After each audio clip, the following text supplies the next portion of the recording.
All right, we just attempted the maximum time aloft world record by Spencer Wilkerson. Wilkerson? The disc is still in the air. It's been about 3 minutes now.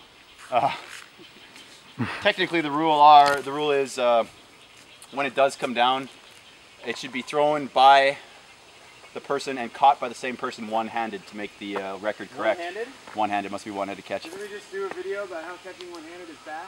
Yeah, that's right.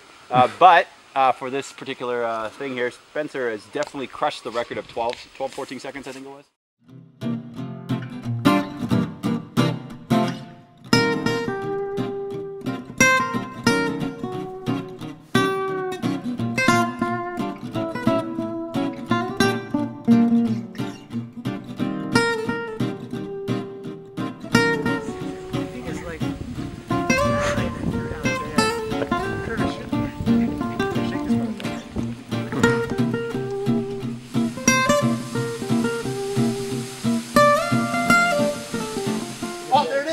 Where? Come on!